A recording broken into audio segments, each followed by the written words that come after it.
Okay, let's dive right in.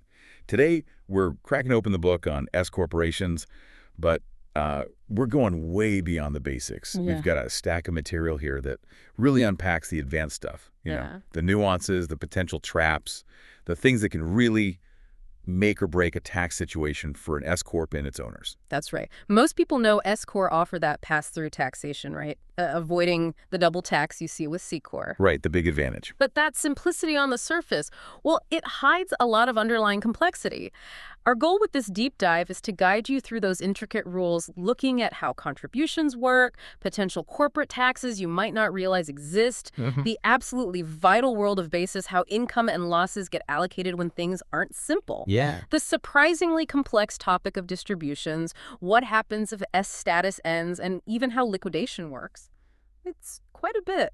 Think of this as your guide to the, let's say, tricky corners of the S corp world. Mm. We're going to distill the critical details and tax implications you need to understand, whether you own one, advise one, or are just, incredibly curious. Let's get started. Let's begin at the beginning formation. It's easy to assume you just become an S Corp, but the rules around contributing property to the business and setting initial basis, they have some specific requirements. So first off, the source makes it clear that when you form a corporation, you don't start as an S corp automatically, right? That's not the default. Correct. No, the default is a C corporation. To become an S corporation, you have to make a specific election. You file Form 25533 with the IRS. Okay.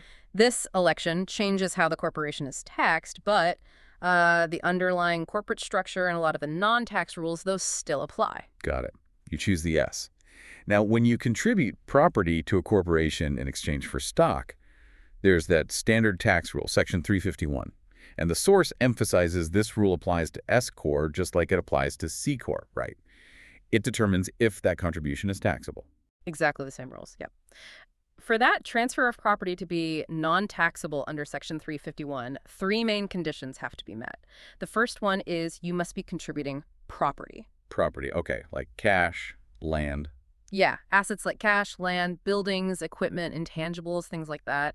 What it specifically excludes is contributing services in exchange for stock. Ah, okay, so if I, build the website for the company and get stock for that work, that doesn't count as property for Section 351. Precisely. No, if you receive stock in exchange for services you provided, the fair market value of that stock is immediately taxable to you. It's ordinary income. Section 351 is only for property contributions. Okay, property only is step one. What's the second condition for a non-taxable transfer? The second condition is that the property must be exchanged solely for stock in the corporation. Solely for stock. Right.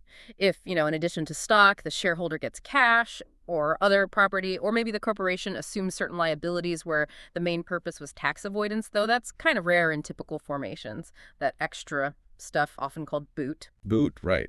That can trigger gain recognition for the shareholder, but usually in a standard formation, just getting stock is the goal. Got it. Property for stock, no funny business with other payments. And the third condition. This one's often the most critical, I think, especially after the initial formation. Immediately after the transfer of the property, the person or the group of people who contributed property in that transaction, they must be in control of the corporation. Control. And that means Control, for tax purposes here, means owning at least 80% of the total combined voting power of all classes of stock entitled to vote, and at least 80% of the total number of shares of all other classes of stock. It's an 80-80 test. so if I contribute property and I end up with 80% or more of the stock right after, it's potentially non-taxable. But if I contribute property and only get, say, 10% of the stock, Section 351 probably wouldn't apply. Correct. Yeah. Meeting that 80% control threshold immediately after the contribution is essential for the transferor to avoid immediate tax on any appreciation in the property they put in. Makes sense. The source notes that this 80% test is typically pretty easy to meet during the initial formation. The founders usually contribute all the starting assets, they get all the initial stock back, so they easily clear that 80% bar together.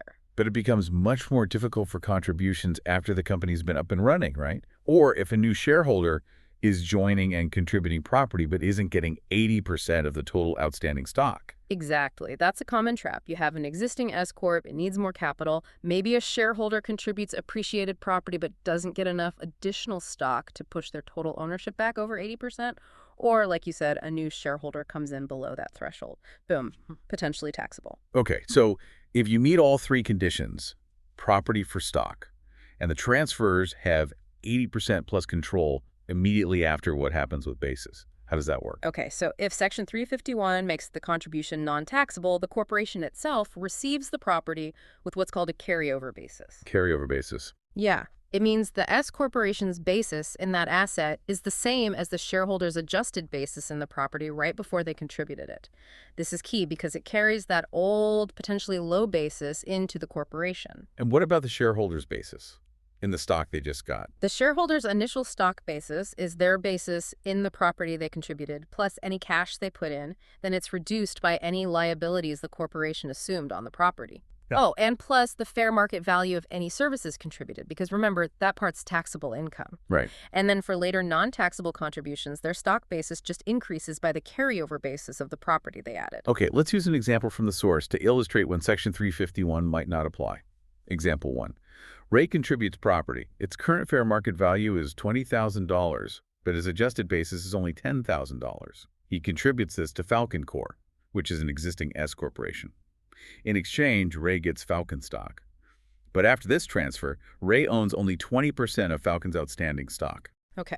So Ray's potential gain, his realized gain, is the difference between the value he received, stock worth $20,000, and his basis in the property he gave up, which was $10,000. So that's a $10,000 realized gain. And is any of that $10,000 gain recognized? Like, does he have to pay tax on it now? Yes, the entire $10,000 realized gain is recognized. It's taxable to Ray right now. Why? Because he failed the 80% control test. After the transfer, he only owned 20% of Falcon stock. So Section 351 doesn't apply. The transaction is basically treated as if Ray sold the property to Falcon Corp at its fair market value. Okay. So failure to meet Section 351 turns into a taxable sale. Makes sense.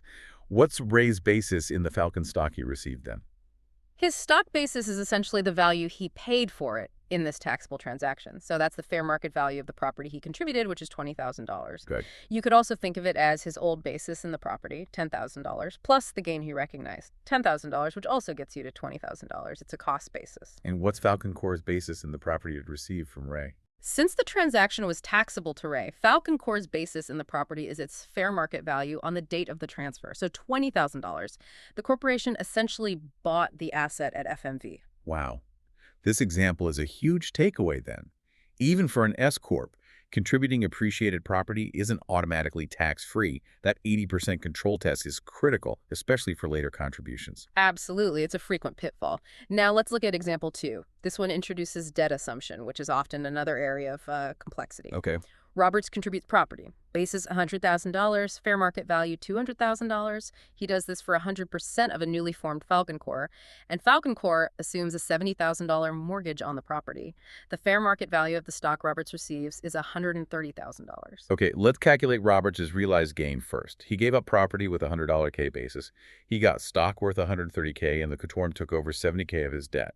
So effectively, he got $200K in value. $130K stock plus $70K debt relief. That seems like a $100K realized gain, $200K but under a K basis. But the source's realized gain is $30K. How did that work? Yeah, you've hit on a point where tax materials sometimes present this differently. The source here is effectively netting the debt against the property's total value to arrive at the amount realized just from the stock received. While, economically, the game is the $100 K you calculated for Section 351 realized gain calculations when debt's involved, sometimes the focus is just on the net value exchanged for stock. So let's stick with the source's approach. $130,000 amount realized, FMV of stock received, minus a $100,000 basis in the property equals a $30,000 realized gain. Okay, sticking with the source, $30K realized gain for Roberts. Is any of that $30,000 gain recognized now? Taxable? No recognized gain, $0. Why not? Because all 3 Section 351 requirements are met. He contributed property, got solely stock back, and had 100% control immediately after formation. And here's the crucial part about the debt. The amount of the liability the corporation assumed, $70,000, did not exceed Roberts' adjusted basis in the property he contributed, $100,000. If the debt had exceeded his basis, say it was a $110 debt on a $100 K basis property, that excess amount, $10, would be treated as boot and would trigger recognized gain up to that excess. But since $70K is less than a $100 K, the debt assumption doesn't cause gain recognition in this specific Section 351 transaction. So debt assumed is okay under Section 351 as long as it doesn't exceed the basis of the contributed property, generally speaking. For non-tax avoidance debt in a formation scenario, yes, generally. That's a critical rule related to liabilities in Section 351. What's Robert's basis in his Falcon stock then? His basis starts with his basis in the property contributed, which was $100,000, and then it's reduced by the liability assumed by corporation, $70,000. So his initial stock basis is $30,000. The Falcon Corp's basis in a property. Since the transfer was non-taxable under Section 351, Falcon's basis in the property is Robert's carryover basis, $100,000. These first two examples really drive home that forming or contributing to an S-corp isn't just automatically tax-free, that same Section 351 rules about control and debt apply, and misunderstanding them can lead to unexpected taxable gain right out of the gate. Absolutely, and basis tracking starts from day one, and these initial contributions really set that foundation. Speaking of unexpected things, let's move to something that surprises a lot of people: potential corporate-level taxes for S-corp. I mean, the whole point is usually to avoid them. And generally that's true. S corporations typically don't pay federal income tax at the corporate level. However, there are 3 specific taxes that can apply. And the critical insight here, the key takeaway, is that they only apply if the S corporation has a history if it was previously a C corporation. Ah. That prior C corp life creates, well, baggage. Okay, so if you started as an S-corp and you've always been one, you generally don't need to worry about these 3 taxes. Correct. These are basically penalties or taxes designed to capture income or tax benefits that were sort of deferred during the C corp period. Okay, what's the first of these 3 taxes? The LIFO recapture tax.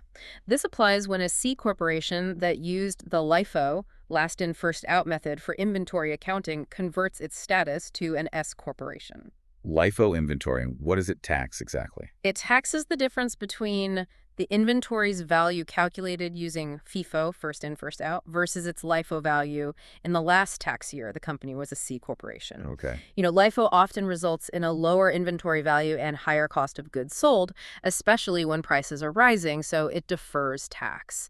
This tax basically captures that deferred amount when you switch to S status. How is that tax paid? Does the S-corp pay it? It's actually paid over 4 years. The C corporation pays the first installment with its final C corp tax return.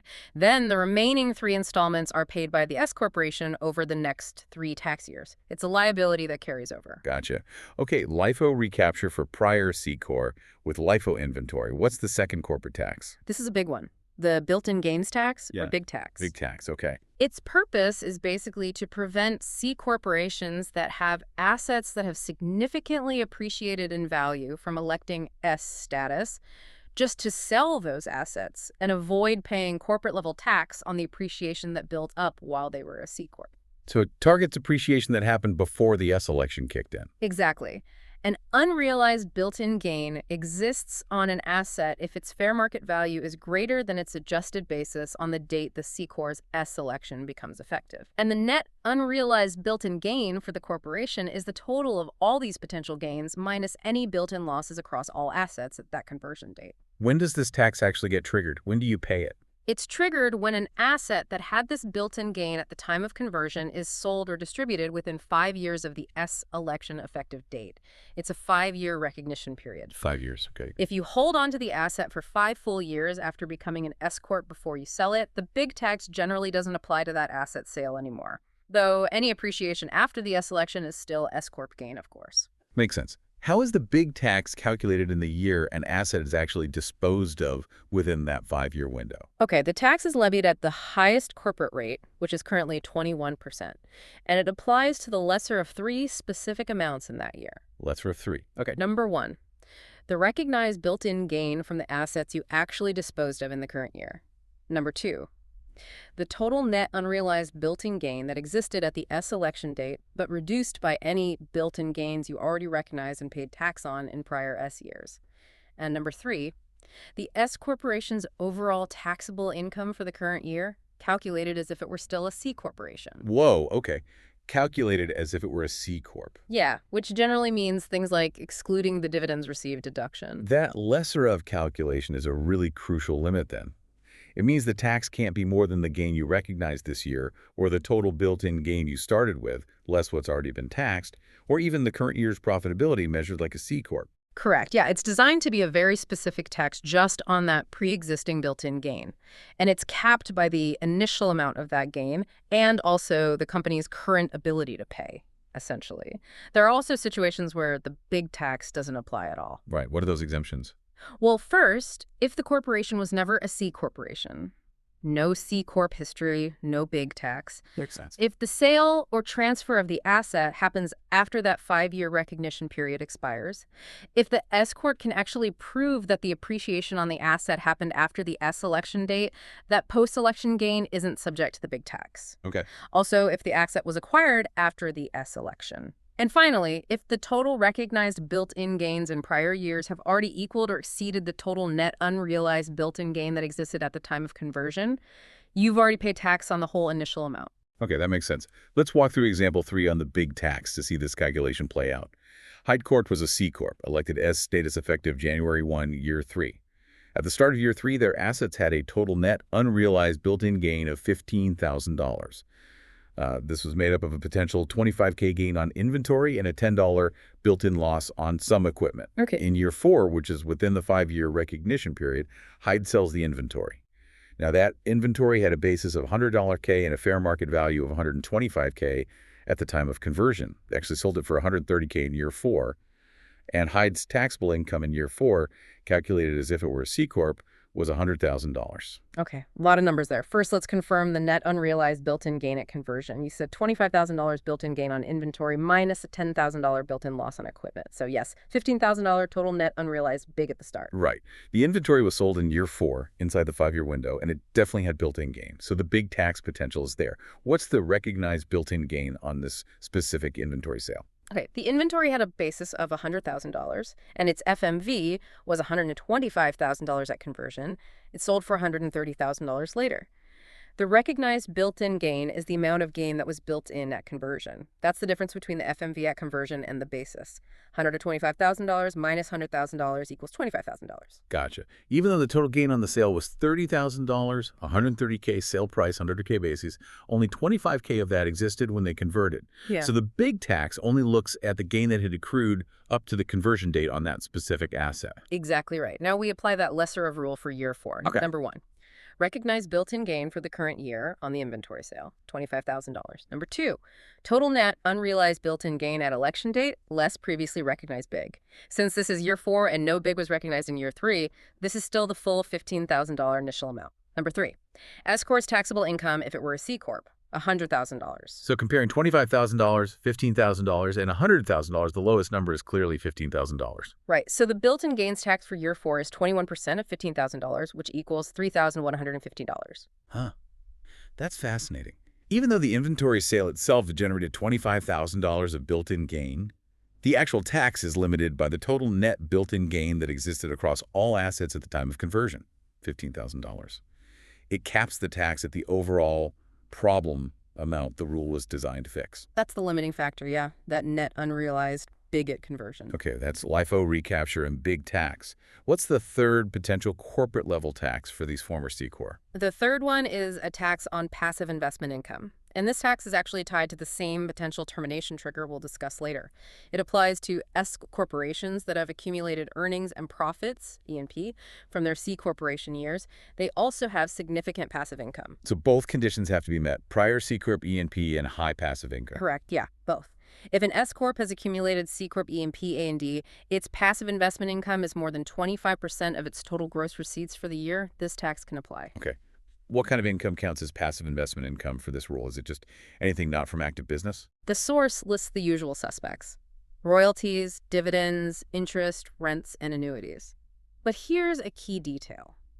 It does not include gains from the sales of stocks or securities for this specific test, even though those might feel passive to you. Interesting exclusion. How is this tax calculated if it applies? The tax is applied at the corporate rate, 21% again. It's levied on the lesser of the S corporation's net income for the year, or it's calculated excess passive investment income. Excess passive investment income. Yeah, that excess figure is based on some formulas designed to pinpoint the amount of passive income that's actually above that 25% threshold, considering the corporation's total gross receipts. This sounds like a major area to monitor for former C Corp, especially if they have investments or rental properties. It absolutely is. And it's not just the potential tax you have to worry about. Meeting this test for 3 consecutive years triggers that termination risk we mentioned. Oh. If an S corporation with accumulated C Corp E&P has passive investment income exceeding 25% of gross receipts for 3 years in a row, its S election is automatically terminated.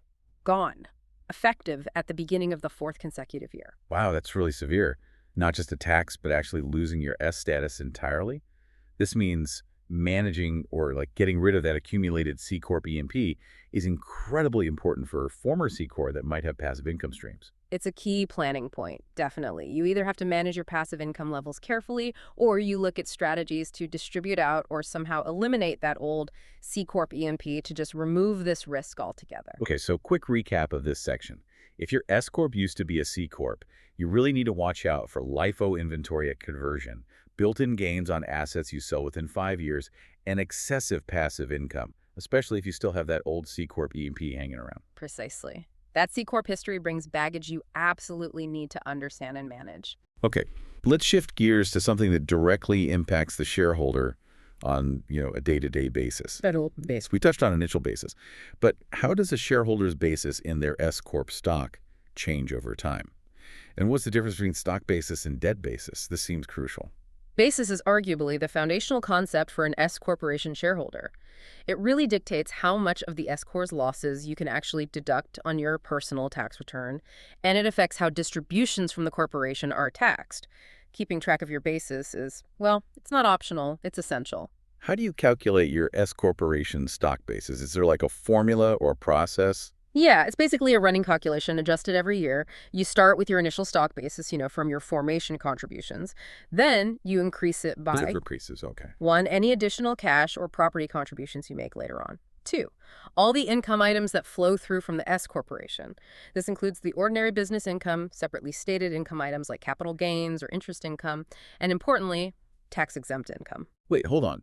Tax-exempt income increases basis, even though I don't pay tax on it when it flows through. Correct, yeah. That's a key distinction for S Corp. Tax-exempt income, like, say, municipal bond interest received by the S Corp, it flows through to you, the shareholder, and it increases your stock basis, even though it's not taxable income to you personally. Huh, okay. And this increase in basis can be really beneficial later on, maybe for deducting losses or making distributions non-taxable when they otherwise might not be. Okay, so income and contributions increase basis. What decreases it? Your stock basis is decreased by 1, cash distributions and the fair market value of any property distributions you receive. 2, non-deductible expenses of the S corporation. These are expenses that, don't reduce the corporation's taxable income and also can't be deducted by the shareholder, like fines or penalties. However, there's a little wrinkle. Non-deductible expenses related to tax-exempt income do not decrease basis. And 3, all the loss and deduction items that flow through from the S corporation. Things like ordinary business losses, separately stated losses like capital losses, charitable contributions, Section 179 expense deductions, stuff like that. So the running total is basically start basis plus contributions plus income, including tax-exempt distributions, non-deductible expenses, loss deductions, ending stock basis. Is that about right? That's the process, yep. Now, about debt basis. This is where S Corp differs significantly from partnerships, and it's a major point of confusion and honestly a common reason shareholders can't deduct the losses they think they should be able to. How so? In partnerships, partners generally get basis for their share of the partnership's debt, right? Partnership borrows money, partner's basis often goes up. Yeah, that's a big advantage, but that's not the case for S Corp. Absolutely not. An S corporation shareholder does not get any basis in their stock or a separate debt basis just because the S corporation itself borrows money from a bank or some other third party. Corporate level debt does not increase shareholder basis, period. This is a critical constraint compared to partnerships, and it often limits the amount of losses an S Corp shareholder can actually deduct. That's a huge distinction. S Corp debt at the corporate level doesn't give me, the shareholder, basis. Is there any kind of debt that does give me basis? Yes, but only one specific kind. A shareholder does get a separate debt basis for direct loans they make from their personal funds to the S corporation. Ah, my own loan to the company. Exactly. Yeah. That personal loan is considered an investment in the corporation by you, giving you basis in that debt. This debt basis acts as a sort of secondary pool of basis you can use for deducting losses, but only after your stock basis has been used up first. Okay. And of course, if the S Corp repays those loans you made to it, your debt basis goes down. Okay, so I only get basis for money I put in myself, either for stock or as a direct loan. Corporate loans don't count. Okay. And the source emphasizes that neither stock basis nor debt basis can ever go below zero. Yeah, that's correct. Zero is the floor. Basis can't be negative. Once your basis hits zero, you can't use any more losses or deductions against it, and any further distributions become taxable. Let's walk through example 4 to really nail down this basis tracking. Don is a 10% shareholder in Cowan Corp, an S Corp. At the start of year 2, Don's stock basis is $60,000. During year 2, Cowan Corp reports $200,000 of ordinary business income, $5,000 of interest income, and $15,000 of charitable contributions. Cowan Corp also distributes $25,000 cash to Don. Now, Don had previously loaned Cowan Corp $50,000, and during year 2, Cowan Corp repaid $10,000 of that loan. Phew. Okay. Okay, let's calculate Don's ending stock basis first, step by step. Start with beginning stock basis. $60,000. Right. Add his 10% share of ordinary income.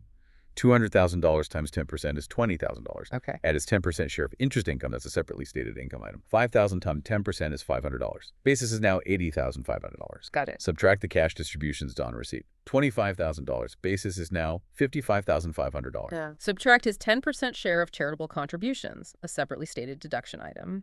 $15,000 times 10% is $1,500. So, Don's ending stock basis for year 2.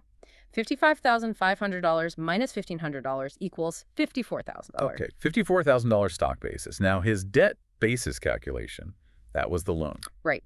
Don started with the $50,000 debt basis from his loan to the corporation. During year 2, the corporation repaid $10,000 of that loan back to him. This repayment reduces his debt basis. So Don's ending debt basis for year 2, $50,000 minus $10,000 equals $40,000. So at the end of year 2, Don had $54,000 in stock basis and $40,000 in debt basis. That gives him a total tax basis of $94,000. Exactly. And these basis numbers, that $94K total for Don, that's the gateway to deducting any losses the S Corp might have. The limitations on pass-through losses. Okay, this is where having sufficient basis becomes absolutely critical. The source lists 4 hurdles. A loss has to clear before a shareholder can actually deduct it on their personal return. 4 hurdles. That's right. Yeah, even if an S Corp has a loss and it flows through to your K-1 form, you might not be able to deduct it right away. These hurdles have to be cleared, and they're applied in a specific order. First, the tax basis limitation. Second, the at-risk limitation. Third, the passive activity loss, PAL limitation. And fourth, the excess business loss, EBL limitation. Okay, 4 hurdles. Where are these applied at, like at the company level or my personal level? Good question. The first 2, tax basis and at-risk, are really entity-level limitations applied to your investment in the S Corporation. They determine how much of the loss is allowed to flow through from the S Corp onto your personal return in the first place. Yeah. The other 2, PAL and EBL, those are applied at the individual shareholder level on your personal tax return, Form 1040. These might suspend a loss even if it managed to clear the basis and at-risk hurdles, depending on things like your involvement in the business, are you materially participating, or your overall income situation. Got it. Let's focus on those first 2, the entity-level hurdles. First, the tax basis limitation. How does that work? The rule is actually pretty simple conceptually. A shareholder can only deduct their share of S Corp losses and deductions up to their total tax basis in the corporation. And tax basis here means? For this specific rule, tax basis is defined as the sum of their stock basis plus their basis in any direct loans they have made to the S Corporation, just like we calculated for Don. So I use up my stock basis first to deduct losses, and if that goes to 0, I can then start using my jet basis from my personal loans to the company. Yes, exactly. Losses first reduce your stock basis, but not below 0, and then they reduce your debt basis, again, not below 0. If your share of the total losses is more than your total tax basis, stock plus debt combined, that excess loss is suspended. It can't be deducted currently. What happens to that suspended loss? Does it just disappear? No, it's carried forward indefinitely. You hang on to it until you have sufficient tax basis in a future year to absorb it. How do you reinstate or get basis back so you can use those suspended losses later? You reinstate basis primarily in 2 ways. 1, through future S Corporation income and gains that flow through to you. Or 2, by making additional cash or property contributions to the corporation. Okay. And there's a specific kind of quirky order for reinstatement when you have both stock and debt basis that were reduced. Any increase in basis in a future year first goes to restore debt basis that was previously reduced by losses up to its original amount. Debt basis gets restored first. Yes. Only after your debt basis is fully restored back to what it was originally can any remaining basis increase go to restore your stock basis. Ah, dead first on restoration. Okay. What's the consequence if you have these suspended losses just sitting there because you didn't have enough tax basis, and then you sell your S corporation stock before you ever get enough basis to use them? This is a critical rule and honestly often a painful one. Yeah. Any losses suspended because you lacked sufficient tax basis are permanently disallowed when you dispose of your S corporation stock. Permanently disallowed. You just lose them. You lose them forever. You do not get to use them to offset any gain you might have on the sale of your stock, and they can't be carried forward anymore by you or anyone else. Gone. Wow, that is a huge trap. You could have years of suspended losses built up, sell your shares, maybe even at a gain, and just poof, lose those loss deductions entirely. This really underscores the absolute necessity of basis planning, doesn't it? It truly does. It's one of the biggest pitfalls for S Corp shareholders with losses. Now, the second hurdle is the at-risk limitation. Okay, at risk. What's the basic idea behind the at-risk rules? The at-risk rules are designed to limit the amount of losses you can deduct from an activity to the amount you have personally risked in that activity. Basically, the amount of money or basis in property you've put in for which you are personally liable or could actually lose if the whole venture goes belly up. Is the at-risk amount usually the same as your tax basis, stock basis plus debt basis? Often, yes. In many straightforward situations, your at-risk amount in an S-corp will be equal to your stock basis plus your basis in any direct loans you've made to the corporation with your own funds. But there are times when they can be different. Yes, and the key example the source highlights is when you make a contribution, or perhaps more commonly, a loan to the S corporation using funds that you yourself borrowed via a non-recourse loan. Non-recourse, meaning I'm not personally liable for repaying that loan. Exactly. The lender can only look to the collateral, not your personal assets. Because you don't have personal liability for that borrowed money, you are not considered at risk for the amount of that non-recourse debt, even if you then contribute or lend those funds to the S-corp. Okay, wait. So if I borrow money non-recourse, let's say $50K, and then I lend that same $50 directly to my S-corp, that loan does increase my debt basis, right? Right. Because it's a direct loan for me. So my tax basis goes up by $50K. Correct. Your tax basis includes it because it's a direct loan from shareholder to corporation. But that same $50 does not increase my at-risk amount because the funds I used came from a loan where I wasn't personally on the hook. Precisely. Your tax basis will include that non-recourse funded loan amount, but your at-risk basis will not. This creates a scenario where a loss might actually pass the tax basis test, but still gets suspended by the at-risk rules because your at-risk amount is lower. Okay. What happens to losses that get suspended by the at-risk limitation? Are they carried forward too? Yes, they are also suspended and carried forward indefinitely until your at-risk amount increases in a future year. This could happen if you make additional contributions with at-risk funds, have future income allocated to you, or maybe convert that non-recourse debt to recourse debt where you become personally liable, though that's less common. And here's the critical question. If I sell my stock while I have losses suspended by the at-risk rules, do I lose them forever like the tax basis suspended losses? No, this is another key difference and a really important one. Unlike suspended losses from insufficient tax basis, which are lost on disposal, losses suspended due to insufficient at-risk basis can be used. You can use them to offset any gain you recognize from selling your S corporation stock. Okay, huge EE distinction. Yeah. Tax basis suspended losses equals lost on sale. At-risk suspended losses can offset gain on sale. That's vital for planning, especially if you're thinking of selling. It absolutely is. Let's look at the passkey illustration in the source, the Gertie example, because it highlights this exact divergence between tax basis and at-risk amount. Gertie contributes $12,000 cash and land with a basis of $25,000, even though it's worth $100K. He also makes a $15,000 loan to the S-corp. But here's the catch. He borrowed this $15,000 personally using a non-recourse loan. His share of undistributed S-corp income for the year is $10,000. Okay, let's figure out his basis. First, stock basis. Start with cash contributed, $12,000. Add Okay. basis of land contributed, $25,000. Add his share of undistributed income, $10,000. Total stock basis, $12K plus $25K plus $10K equals $47,000. Right. 47K stock basis. His debt basis comes from his direct loan to the corporation, which was $15,000. So his total tax basis is stock basis plus debt basis, $47,000 plus $15,000 equals $62,000. Okay, 62K tax basis. Now let's figure out his at-risk amount. His stock basis, $47,000, is definitely considered at-risk. That's cash and property basis he put in. However, that $15,000 loan he made to the S-Corp, remember, it was funded with a non-recourse loan to him. Because he is not personally liable for repaying that $15,000, that portion is not included in his at-risk amount. So his at-risk amount is just his stock basis in this case, $47,000. Exactly. His total tax basis is $62,000, but his at-risk amount is only $47,000. So let's say his share of S-Corp losses for the year was $50,000. He would have enough tax basis, $62K, to deduct the full $50K. But he would only have enough at-risk basis, $47K, to deduct $47K.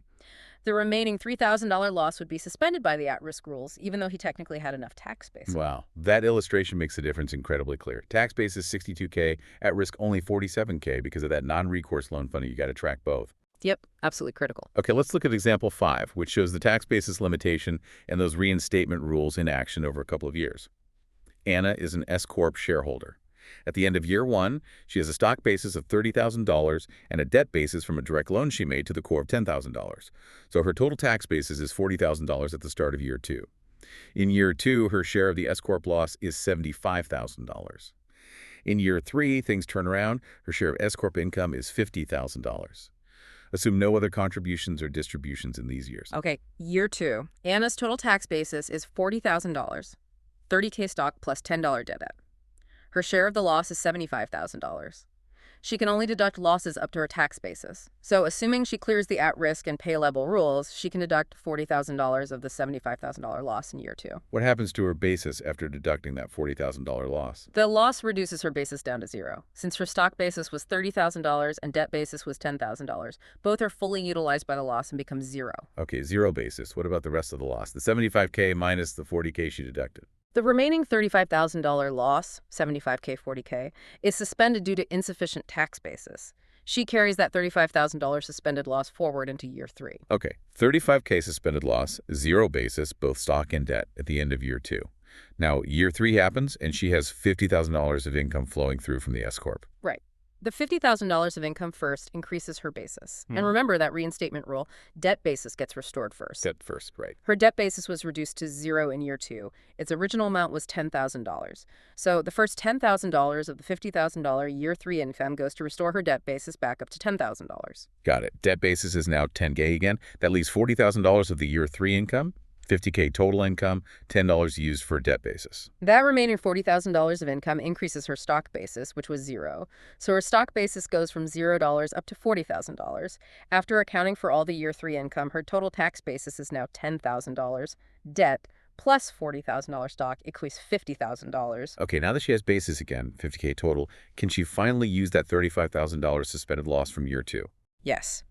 She now has sufficient tax basis, $50,000, to deduct the full $35,000 suspended loss, again, assuming she meets the other limitations like at-risk, PAL, EBL.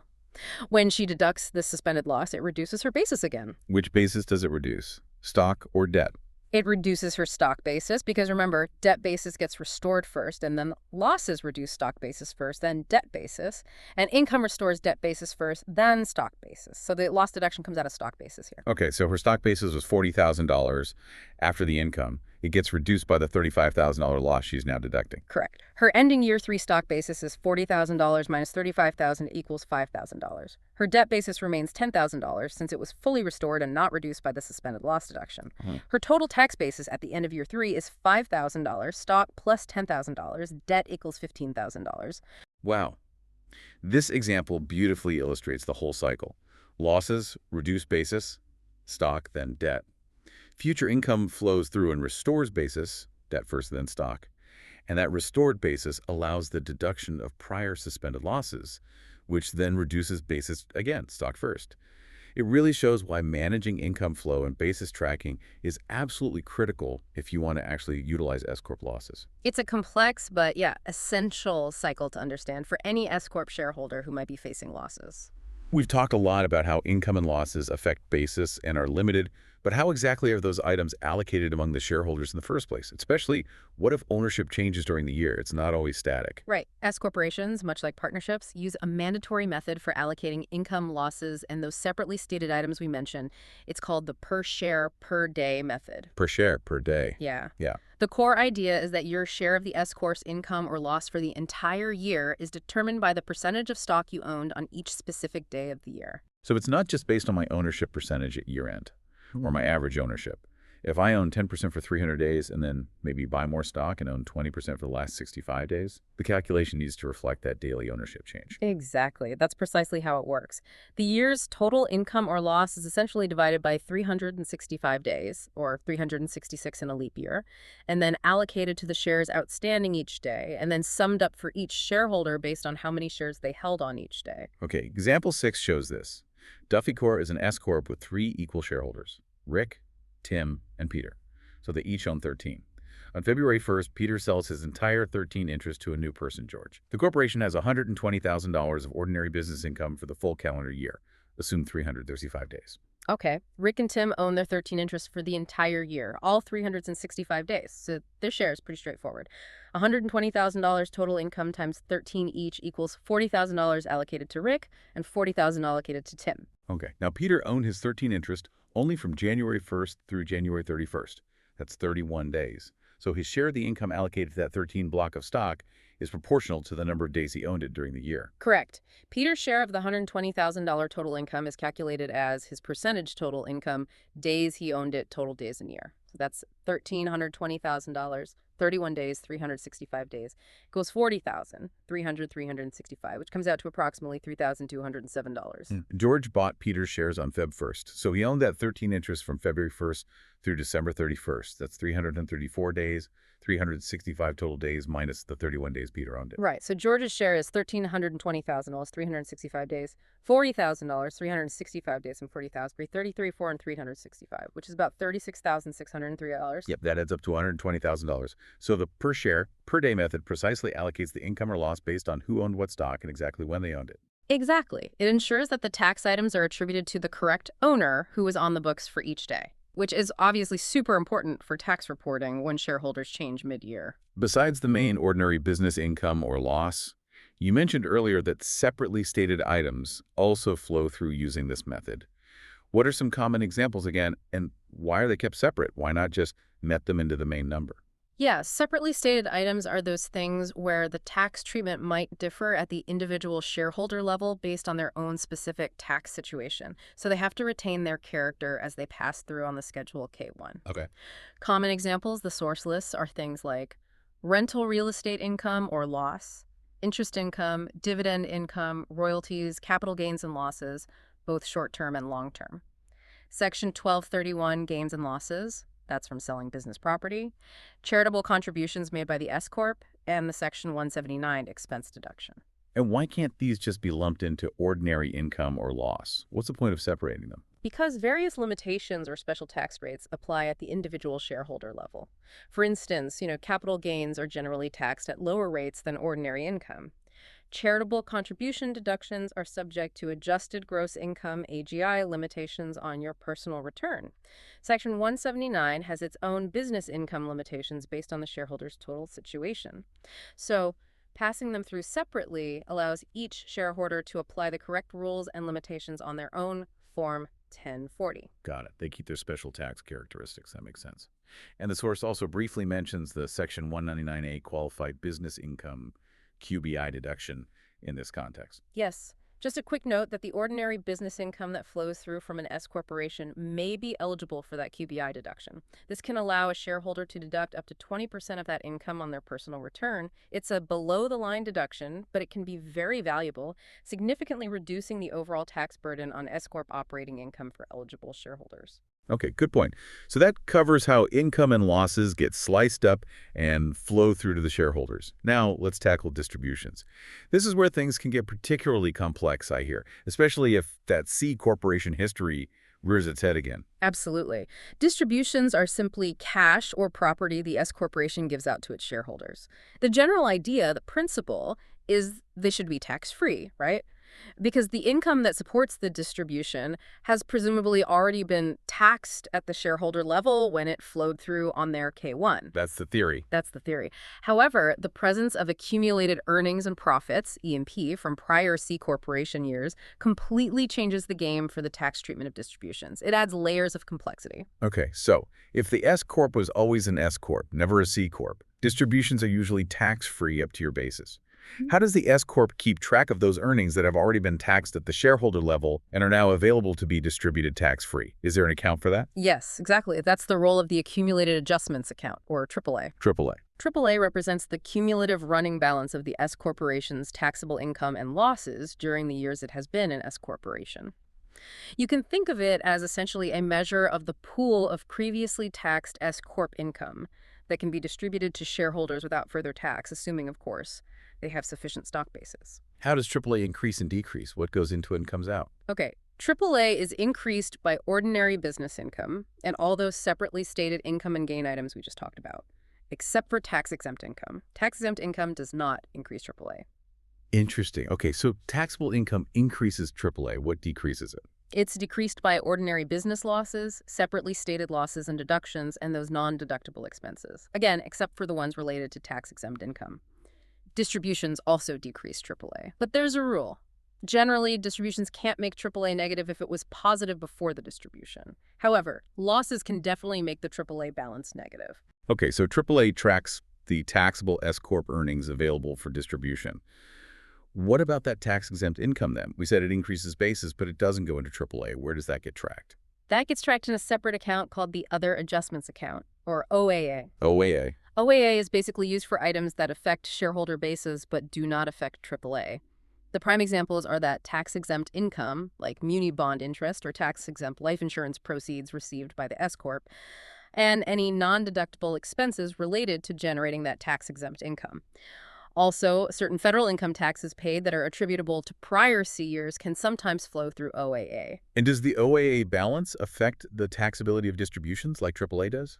Well, the source indicates that distributions sourced from OAA are generally non-taxable returns of basis, similar to distributions from basis after AAA.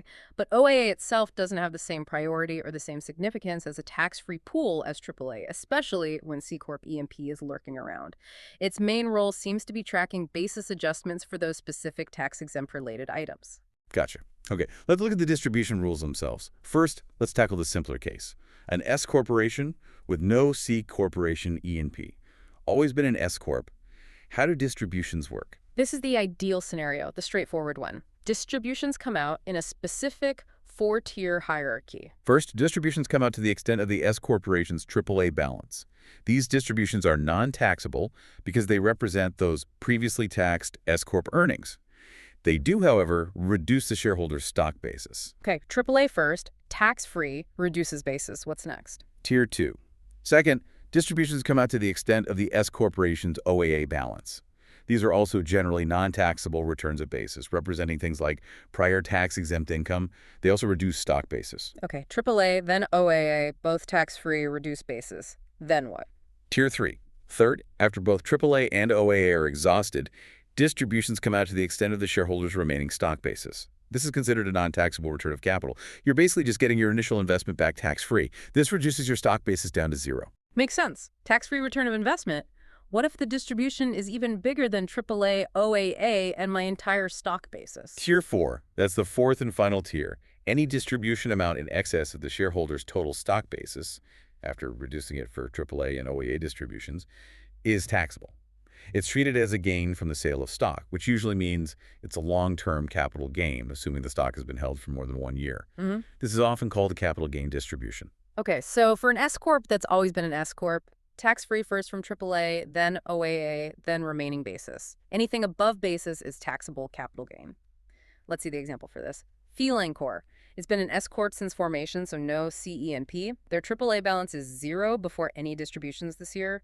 Carlin is a 50% owner, and his stock basis is $18,000 before he receives a distribution of $22,000. Okay, let's apply that 4-tier hierarchy for an S Corp with no CE&P. Feline AAA balance is 0, so $0 comes from here. OAA, not mentioned in the example, so we assume it's 0 as well. Remaining stock basis. Carlin's stock basis is $18,000. So the first $18,000 of the $22,000 distribution comes from his stock basis. This $18,000 is a non-taxable return of stock basis. It reduces his stock basis from $18,000 down to $0. Okay, that used up his basis. But the distribution was $22K. So that leaves $22,000 minus $18,000 equals $4,000 of the distribution still remaining. What happens to that $42K?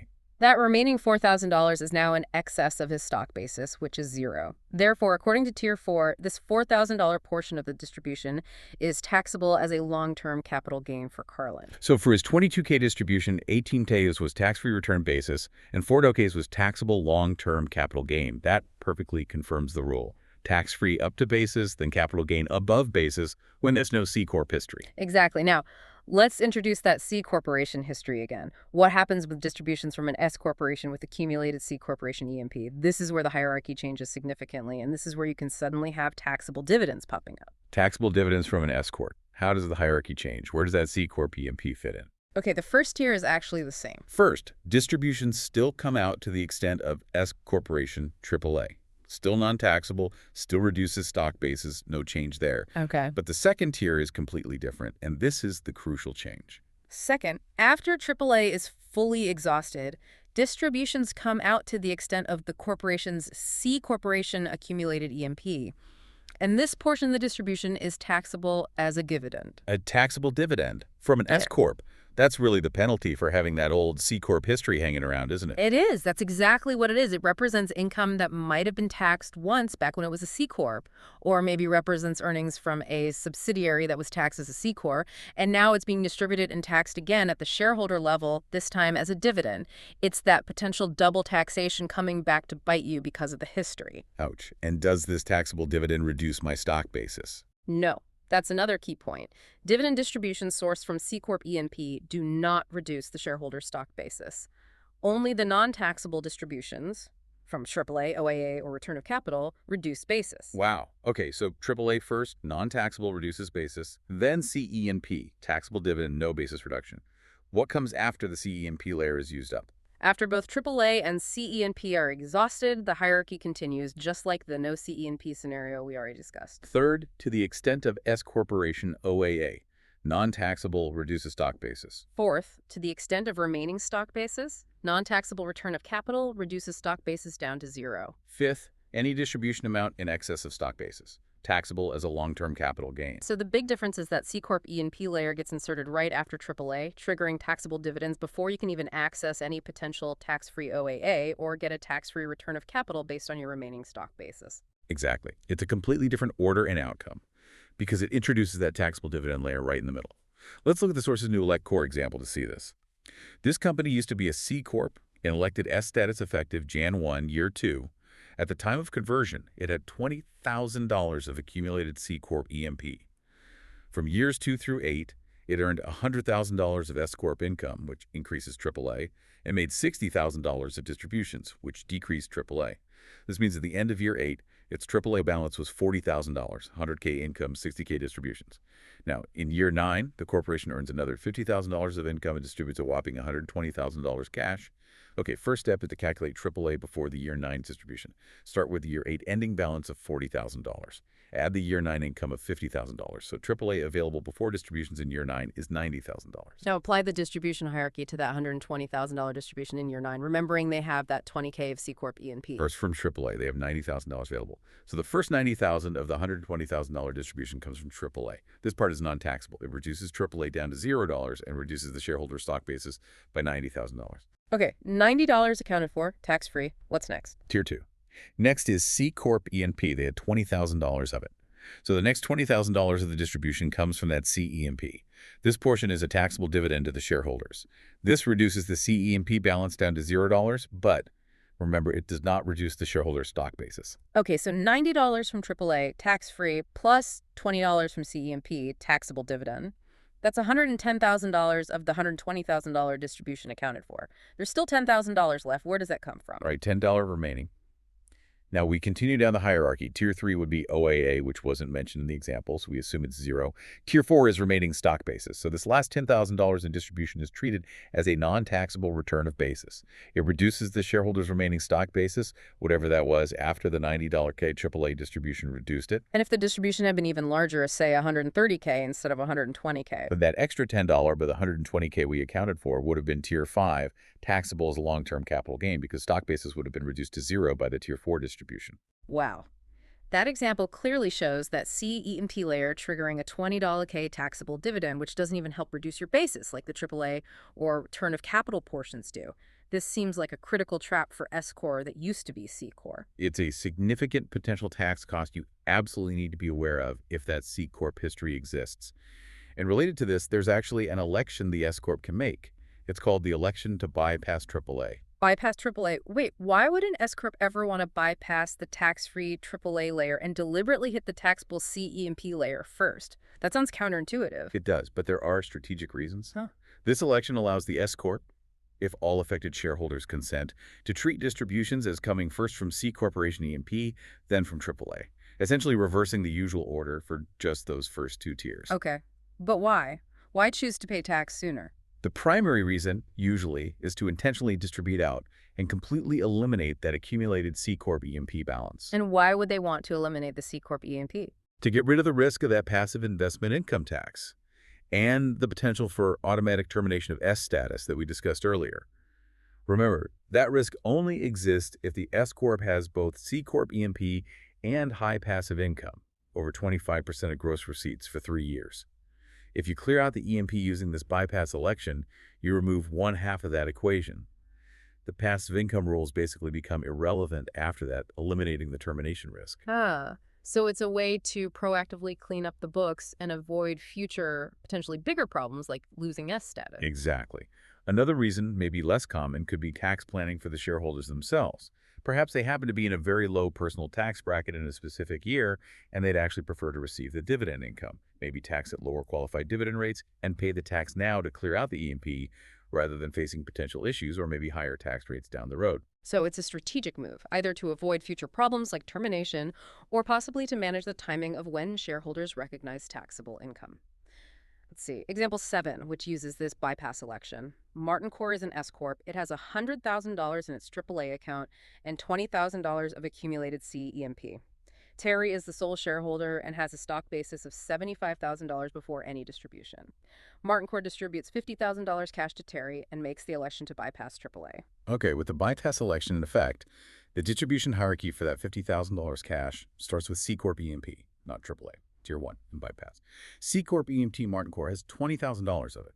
So the first $20,000 of the $50,000 distribution comes from CEMP. This portion is a taxable dividend to Terry. This reduces Martin Corp C&E balance to $0, but importantly, it does not reduce Terry's stock basis. Okay, $20 as a taxable dividend in EMP is gone. That leaves $50,000 minus $20,000 equals $30,000 of the distribution remaining. Where does that come from under the bypass? Tier 2 in bypass. Next in the bypass hierarchy is AAA. Martin Corp has $100,000 available in AAA, so the remaining $30,000 of the distribution comes from AAA.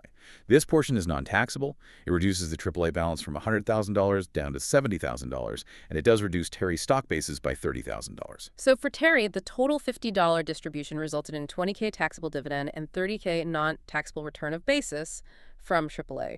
What's his ending stock basis? His starting stock basis was $75,000. The $20,000 dividend distribution did not affect his basis at all. The $30,000 distribution from AAA reduces his basis, so his ending stock basis is $75,000 minus $30,000 equals $45,000. That election completely flipped the tax outcome. Without the election, the first $50 would have come from AAA, since AAA was $100K and basis was $75K, making the whole $50 tax-free and reducing basis to $25K. But with the election, he deliberately takes a $20K taxable dividend to clear out the CEMP, resulting in only $30 being tax-free and a higher ending basis of $45K. It really shows how you can use these rules strategically. It's a powerful tool for managing that C-Corp baggage, absolutely. But you need to understand the immediate tax consequences of receiving that dividend. Okay, we've focused heavily on cash distributions. What about non-liquidating property distributions? What if an S-Corp distributes, say, a piece of equipment or some land to its shareholders instead of cash? How does that work? Right. When an S-Corp distributes property, not cash, in a non-liquidating distribution. The amount of the distribution for tax purposes to the shareholder is its fair market value, FMV, on the date of the distribution. Okay, FMV is the amount distributed. How is the S corporation itself taxed when it distributes property that has gone up in value, appreciated property? This is a key rule, and it's similar to what happens in liquidations. Yeah. If the S Corp distributes property whose FMV is greater than the S Corp's adjusted basis in that property, so appreciated property, the S Corp is treated as if it sold that property to the shareholder at its FMV right before distributing it. A deemed sale. A deemed sale, exactly. The S Corp recognizes gain equal to the FMV minus its basis in the property. And crucially, this recognized gain then flows through to the shareholders on their K-1s and is taxed on their individual returns, increasing their basis before the distribution itself reduces it. So the S corp has a deemed sale, recognizes gain, and that gain passes through to the owners, just like operating income would. Exactly. The gain inherent in the asset gets taxed at the shareholder level via the flow-through mechanism. However, there's a critical asymmetry here when it comes to losses. Okay. What's the rule for distributing property that has gone down in value? If the FMV is less than the S corp's basis in the property. This is a big one. If the S Corp distributes depreciated property, FMV basis, in a non-liquidating distribution, the S Corporation does not recognize a loss. No loss recognized at all. No loss recognized at the corporate level. This is a significant tax planning point, or rather a potential trap. The potential loss deduction on that depreciated property is simply disallowed at the corporate level and therefore cannot flow through to the shareholders to provide any tax benefit. That's a huge deal. Gain on appreciated property distributions is recognized and passed through, but loss on depreciated property distributions is just loss. Correct. The loss is disallowed in this non-liquidating context. The distribution still happens, of course, and it reduces the corporation's AAA, or ENP if applicable, by the FMV of the property distributed. Okay. What are the consequences then for the shareholder who actually receives the property distribution? Well, first, the shareholder will have to include their share of any gain the S Corp recognized if it distributed appreciated property on their personal tax return. That gain increases their stock basis. Then their stock basis is decreased by the fair market value of the property they received, since FMV is the amount of the distribution. And finally, the shareholder's basis in the property they now hold is its FMV on the date they received it. Okay, let's try example 8 to put all those pieces together. Mills Corp has been an S Corp since formation, so no CMP, and has $400,000 in its AAA account. Zoe and Brody are each 50% owners, and they each have a stock basis of $200,000 before any distributions this year. Mills Corp distributes a piece of property to Zoe and a different piece of property to Brody. Each piece of property has a current FMV of $150,000, so the total distribution FMV is $300,000. Now, the property distributed to Zoe had a basis to Mills Corp of only $30,000, so it was highly appreciated by $120K. But the property distributed to Brody had a basis to Mills Corp of $180,000, so it actually had a built-in loss of $30K. Okay, a lot happening there. First, let's figure out the gain or loss recognized by Mills Corp itself on these two distributions. For the property distributed to Zoe, FMV is $150K, basis was $30K. Since FMV basis, Mills recognizes a gain of $150,000, $30,000, $120,000. Okay, $120K gain recognized by the Corp. For the property distributed to Brody, FMV is $150K, basis was $180K. Since FMV basis, this is depreciated property. In a non-liquidating distribution, Mills Corp does not recognize this $30,000 loss. Loss disallowed. Got it. Correct. So the total gain recognized by Mills Corp on these distributions is $120,000 from Zoe's property plus $0 from Brody's property equals $120,000. This $120,000 gain flows through equally to Zoe and Brody, $60,000 each. Okay, $60K gain flows through to each. Now let's track the impact on the corporation's AAA and on their individual stock basis. Right. Starting AAA was $400,000. Add the $120,000 gain recognized by the Corp, which flows through the shareholders. Yeah. AAA is now $520,000. Subtract the fair market value of the total property distributed. $150K plus $150K was $300,000. Ending AAA is $520,000. Okay, AAA ends at $220K. Now for Zoe and Brody's stock basis, they each started at $200,000. First, add their $60,000 share of the flow-through gain from the corporation. Their basis goes up to $260,000 each. 200K plus 60K. Right. Then subtract the fair market value of the property they each received, which was $150,000 each. Ending stock basis for both Zoe and Brody, $260,000 to $150,000 equals $110,000 each. And what's their basis in the actual property they now hold, the pieces they received? Their basis in the property they received is its fair market value at the time of distribution, $150,000 each. This example really highlights the tax inefficiency, doesn't it? Distributing that depreciated property to Brody meant that $30K potential loss was just vaporized. It wasn't recognized by the corporation, didn't flow through, didn't benefit anyone. The planning point seems obvious. If you have appreciated property you want to distribute, okay, maybe fine, the gain flows through. But if you have appreciated property the S-Corp owns, you should probably sell it first so the S-Corp can recognize the loss, assuming it's deductible, and then just distribute the cash proceeds. Don't distribute the lost property itself. That's a crucial takeaway for planning property movements out of an S-Corp, absolutely.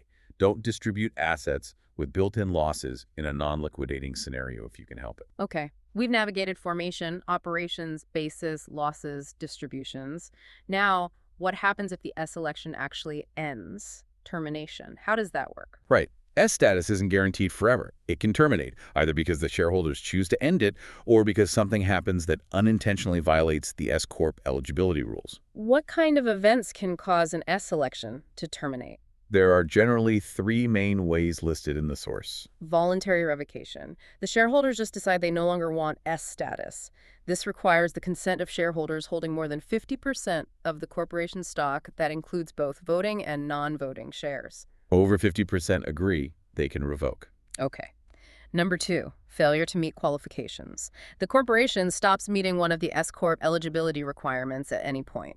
This could be things like having an ineligible shareholder, like a partnership, a C-Corp, or certain types of trusts become shareholders, exceeding the maximum number of shareholders, which is currently 100, accidentally creating a second class of stock with different distribution or liquidation rights, or maybe acquiring ownership of certain types of subsidiaries that make the parent corporation ineligible. Okay, breaking the rules. Breaking the rules.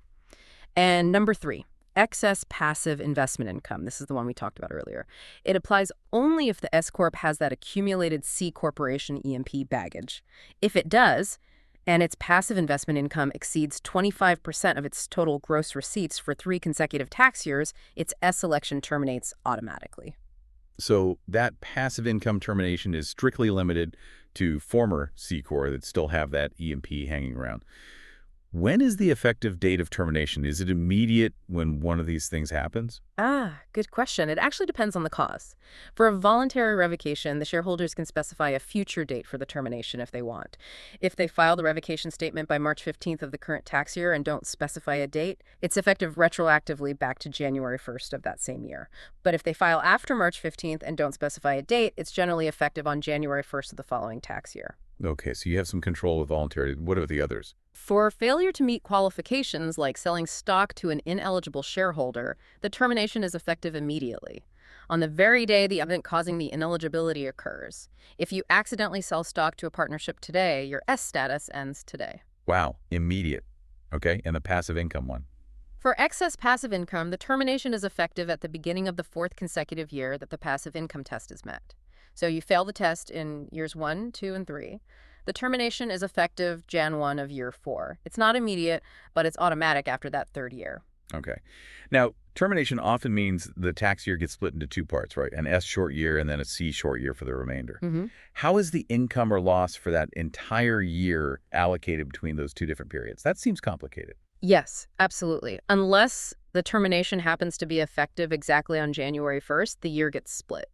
You'll have an S corporation short tax year and a C corporation short tax year within the same calendar year. And you're right, you have to divide the full year's income or loss between the S period, where results flow through to shareholders, and the C period, where results are taxed at the corporate level. There are 2 main methods allowed for doing this allocation. Okay, 2 methods. What are they? Method 1 is to allocate based on the relative number of days in each period. You figure out the total income or loss for the entire 12-month year, just as if it were one long year. Then you allocate that total amount proportionally based on how many days were in the S short year versus how many days were in the C short year. This method basically smooths the income or loss evenly across the entire year. Okay, the daily proration method was the other one. Method 2 is to elect to close the books on the date of termination. This method treats the S corporation's tax year as if it actually ended on the day before the termination became effective, and the C corporation's tax year as beginning on the effective date of termination. Under this method, you determine the actual income or loss earned during each specific period using the company's normal books and records, as if you were doing two separate accounting periods. Okay, let's use example 9 to compare these two methods. REV Corp is a calendar year S Corp. It involuntarily terminates its S election effective April 1st, year 3. So the S short year runs from Jan 1 to Mar 31, that's 90 days, and the C short year runs from April 1 to Decaf 31, that's 275 days. Now suppose for the S short year, the first 90 days, the actual books showed a $20,000 loss. But for the C short year, the last 275 days, the actual books showed $120,000 of income. So the total net income for the full calendar year is $100,000, 120K income minus the 20K loss. Okay. Using method 1, the allocation based on relative number of days. The total income for the full year is $100,000. S Corp period had 90 days out of 365 total days. So $100,000, 365 equals 24,658. This amount of income is allocated to the S period and flows through to the shareholders. C Corp period had 275 days out of 365. So $100,000, 275, 365 equals $75,342. This amount of income is allocated to the C period and is taxed at the corporate level. The total allocated is $24,658 plus $75,342 equals $100,000. Notice how with this daily allocation method, even though the company had an actual loss of 20K in the first 90 days, the method assigns $24,658 of income to the S period. Correct. Why? Because the full year ended up being profitable, and this method just averages that profit across the year. Exactly. It smooths the full year's result. Now, let's use method 2, closing the books. S Corp period. Use the actual results from the books for Jan 4 and Mar 31. The actual loss was $20,000. So this $20,000 loss is allocated to the S period and flows through to the shareholders. C Corp period. You use the actual results from the books for April fund to 31/1. The actual income was $120,000. This $120,000 income is allocated to the C period and taxed at the corporate level, C Corp period. The total is still $20,000 plus $120,000 equals $100,000. This method clearly reflects the true performance in each specific period. The S shareholders get the $20K loss, the C Corp pays tax on the $120K income. Which method is generally preferred? Or is there default? The daily allocation method, method 1, is the default method. However, the S corporation can elect to use the closing of the books method, method 2, if all shareholders who own stock during the S short year and on the first day of the C short year consent. Which method is better really depends on the specific situation. If there was a large loss in the S period and income in the C period, like our example, closing the books is usually much better for the shareholders because they get to deduct that S period loss. But if it was the other way around, big income early, loss later, the daily method might result in less income being allocated to the S period. So that election on how to allocate income for the split termination year can have a massive impact on the shareholder's tax liability for that year. It's not just a minor bookkeeping choice. Not at all. It requires careful consideration of the timing of income and loss relative to the termination date and what's best for the shareholders versus the corporation. What if you terminate your S election, maybe voluntarily or accidentally, but then later you decide you want to be an S Corp again? Can you just re-elect? Generally, no, not right away. Once your S election is terminated, you typically cannot re-elect S status until the beginning of the 5th tax year after the tax year in which the termination was effective. 5th year, so a full 4-year wait. Yeah. So if you terminate sometime in year 3, you generally have to wait until year 8, year 3 termination plus years 4, 5, 6, 7 wait, re-elect for year 8 to become an S Corp again. There are some narrow exceptions if the termination was inadvertent and the IRS grants permission for an earlier re-election, but the standard rule is that 5-year waiting period. That 5-year wait is a pretty significant penalty. Makes you want to be really careful to avoid accidental termination if you like being an S Corp. Definitely. Okay, finally, let's look at the complete end of the road for the business, the liquidation of an S corporation. Winding things up completely. How does that work tax-wise? Right. Liquidating an S corporation means winding up its affairs, paying off its debts, and distributing any remaining assets to the shareholders in exchange for them giving up their stock. For tax purposes, the liquidation of an S corp generally follows the same rules as the liquidation of a C corporation, believe it or not. Really? Similar to a C Corp liquidation. What are the tax consequences to the S corporation itself when it liquidates and distributes its assets? Okay, the core rule is this. When an S corporation distributes assets to its shareholders in a complete liquidation, the S corp recognizes gain or loss on those distributed assets as if it had sold them to the shareholders at their fair market value right before the distribution. Another deemed sale. Yep. Just like with non-liquidating property distributions. Yes, it's treated as a deemed sale at FMV. The recognized gain or loss for each asset is its FMV minus the S corp's adjusted basis in that asset. So if the distributed property is appreciated, FMV basis, the S corp recognizes that gain, and that gain flows through to the shareholders. Okay, gain is recognized by the corporation and flows through. What about losses on liquidation? Remember, with non-liquidating distributions, losses on depreciated property weren't recognized. Is that also true in a liquidation? No, Yeah. that's a key difference between non-liquidating and liquidating distributions. In a complete liquidating distribution, the S corporation generally does recognize a loss if the distributed property's FMV is less than its basis depreciated property. So losses can be recognized in liquidation. Generally, yes. There is a significant limitation, however. Losses are not recognized on distributions of property to related parties, like a majority shareholder under Section 267 rules. And there are other complex rules limiting losses on property that was contributed to the corporation shortly before liquidation specifically to generate a loss. But for generally held arm's-length depreciated property being distributed in liquidation, the S corp can often recognize that loss. Okay, so gain or loss is recognized by the S corp on these deemed asset sales during liquidation, and that gain or loss then flows through to the shareholders. Yes, it does, and this is crucial.